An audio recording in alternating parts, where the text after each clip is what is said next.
奏まみれこの街の演奏玉たまま一度ついておいで世界中魅了するほどに豪華なジャパン一番 Assalamualaikum warahmatullahi wabarakatuh.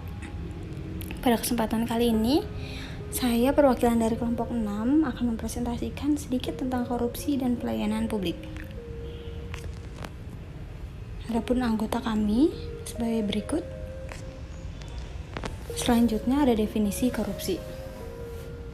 Korupsi adalah perilaku pejabat publik, baik politikus, politisi, maupun pegawai negeri yang secara tidak wajar dan tidak legal memperkaya diri atau memperkaya mereka yang dekat dengannya dengan menyalahgunakan kekuasaan publik yang dipercayakan kepada mereka. Selanjutnya ada studi kasus. Adanya sejumlah ketidakselarasan atau mismatch antara kebijakan pemerintah sebagaimana diformulasikan di atas dengan implementasi kebijakan tersebut oleh pihak pengurusan, yaitu unit birokrat tingkat bawah pada PD Saranajaya yang dilimpahi kepercayaan oleh pemerintah DKI Jakarta untuk mengelola persewaan dan penghunian kompleks tersebut. Pengelolaan yang menyimpang dari ketentuan yang seharusnya diberlakukan dapat disimpulkan sebagaimana disajikan dalam tabel. Tabel 1 yaitu tentang praktek pengelolaan yang menyimpang dari ketentuan formal. Penyimpangan pertama ada negosiasi dengan calon penghuni yang tidak memiliki KTP DKI Jakarta untuk boleh menghuni sewa. Pelakunya yaitu pihak pengurusan dengan jumlah penyimpangan 5%. Dengan tujuan pihak pengurusan mengutamakan biaya pengurusan KTP DKI Jakarta untuk yang bersangkutan. Yang kedua ada pemungutan uang muka dari calon penghuni melebihi ketentuan. Pelakunya yaitu pihak pengurusan dengan jumlah penyimpangan 2% dengan tujuan pihak pengurusan mendapatkan kelebihan pungutan.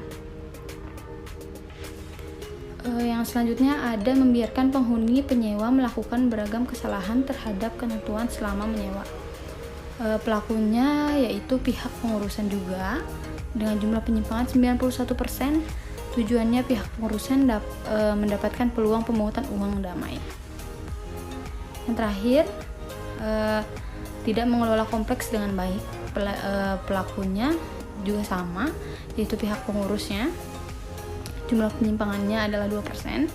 Dengan tujuan pihak pengurusan memberikan meteran air rusak dan menetapkan biaya pemakaian air tidak sesuai dengan ketentuan.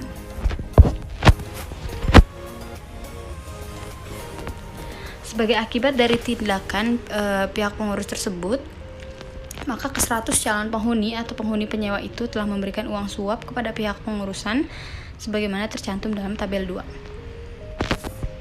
Berikut tabelnya yaitu yang nomor 1 itu ada jumlah kasusnya itu ada 5 dengan jumlah uang suap terhadap kepengurusan itu 25.500.000. Yang kedua ada jumlah kasusnya 2 dengan jumlah uang 17 juta.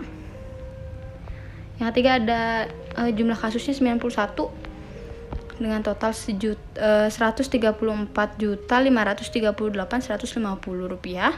Dan yang terakhir itu ada jumlah kasusnya itu 0 dengan tidak ada jumlah suap.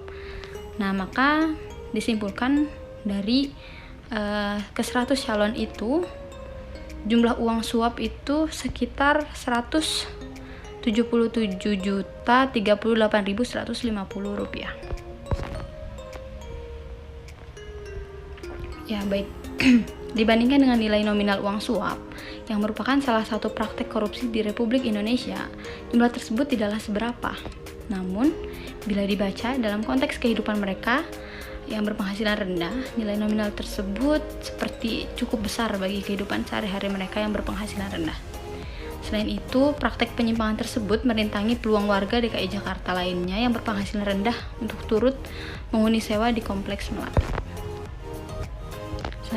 Selanjutnya ada tinjauan teori.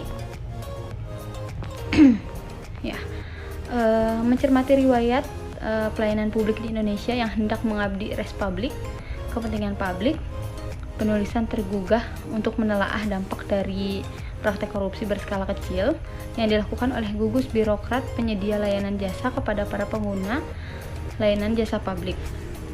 Pendorong utama dalam hal ini adalah masih kurangnya telaah ilmiah terhadap isu, karena sifatnya meluas dan berulang telah turut merintangi upaya pemerintah untuk mensejahterakan rakyat Indonesia, terutama pasca terkonsolidasinya kekuasaan Orde Baru pada awal tahun 1970-an, yang ditandai dengan semakin mantapnya keamanan dan menggebunya pembangunan nasional. Di tengah suasana telah berpadannya pemenuhan kebutuhan pangan dan sandang untuk rakyat Indonesia, MPR Republik Indonesia menyandang tertinggi daulat rakyat Indonesia pada tahun 1983, mulai memberi acuan tentang masalah kebutuhan papan seperti tempat tinggal. Dalam bagian 10B, ketetapan MPR Republik Indonesia nomor 2/MPR garing 1983 tentang garis-garis besar haluan negara atau GBHM, terdapat penunjukan tentang pembangunan rumah untuk masyarakat berpenghasilan rendah sebagai berikut. Pembangunan perumahan dan pemukiman perlu lebih ditingkatkan dan diperluas hingga dapat sama rata dan menjangkau masyarakat yang berpendapatan rendah, dengan senantiasa memperhatikan susun atur serta sesuai dengan keadaan sosial di sekitarnya. Pembangunan perumahan dan pemukiman harus dapat mendorong kegiatan pembangunannya dengan memperhatikan prinsip swadaya serta gotong royong. Selanjutnya, menindaklanjuti hal tersebut, pemerintah Republik Indonesia mengundang Undang-Undang Dasar nomor 16 tahun 1985 tentang rumah bertingkat. Dalam undang-undang tersebut, yang dimaksud rumah bertingkat adalah yaitu bangunan bertingkat yang dibina dalam suatu lingkungan yang terbagi dalam bagian-bagian yang distrukturkan dan berfungsi dalam arah mendatar atau horizontal maupun meningkat atau vertikal, dan merupakan satuan-satuan yang masing-masing dapat dimiliki dan digunakan secara sendiri, terutama untuk tempat tinggal yang dilengkapi dengan benda bersama dan tanah bersama. Selanjutnya tercantum pula dalam bab 2 pasal 2 Undang-Undang nomor 16 tahun 1985 dasar pembangunan rumah bertingkat, yaitu pembangunan rumah bertingkat berdasarkan pada asas kesejahteraan umum, keadilan, sama rata, dan keserasian serta keseimbangan dalam semua aspek kehidupan. Selanjutnya, pemerintahan DKI Jakarta dengan menggunakan peluang yang ada, yaitu terbakarnya unit hunian para penggarap tanah negara di Penjaringan, Jakarta Utara, mulai juga membangun rumah bertingkat untuk disewakan kepada rakyat DKI Jakarta yang berpenghasilan rendah, yang kini dikenal dengan nama rumah susun sewa murah melati. Penggunaan kawasan tersebut untuk lokasi pembangunan rumah susun sewa sederhana didasarkan pada Instruksi Gubernur Kepala Daerah Khusus Ibu Kota Jakarta nomor 609 tahun 1985 tentang peruntukan bidang tanah untuk membantu rumah susun sewa sederhana yang terletak di Penjaringan, Kecamatan Penjaringan seluas 10,52. Diterbitkan Keputusan Gubernur Kepala Daerah Khusus Ibu Kota Jakarta nomor 375 tahun 1988 tentang pedoman pengelolaan, penghunian, dan persewaan rumah sewa atau rumah sewa bertingkat pemerintah daerah khusus Ibu Kota Jakarta. Di dalam pasal 2 keputusan tersebut tentang penggunaan rumah sewa dicantumkan bahwa penggunaan rumah sewa atau rumah sewa bertingkat adalah untuk tempat hunian sementara yang terutama diperuntukkan bagi masyarakat golongan ekonomi lemah yang produktif. Sedangkan dalam pasal 3 tentang syarat-syarat penghunian dinyatakan syarat-syarat penghuni rumah sewa atau rumah sewa bertingkat adalah sebagai berikut. Pertama, ia adalah warga negara Indonesia. Yang kedua, penduduk DKI Jakarta yang memiliki kartu tanda penduduk atau KTP yang sah dan berlaku. Ketiga, bersedia mematuhi dan menandatangani surat perjanjian rumah sewa. Selanjutnya ada tinjauan analisis.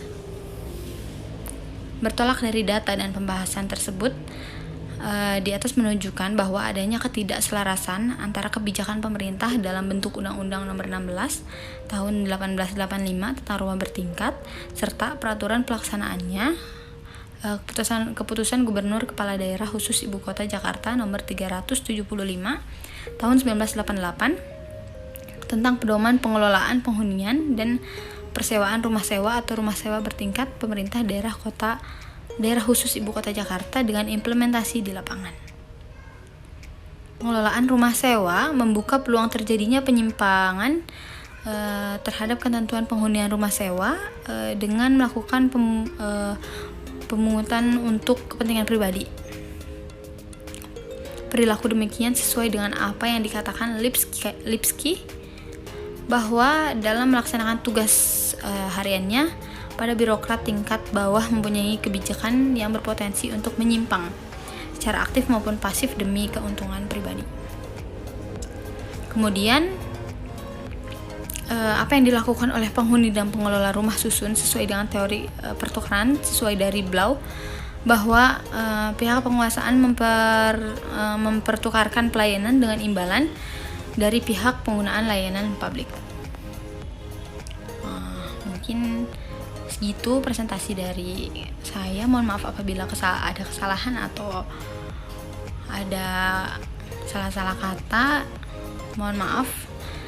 Dan ini merupakan daftar pustakanya sebelum saya akhiri. Terima kasih.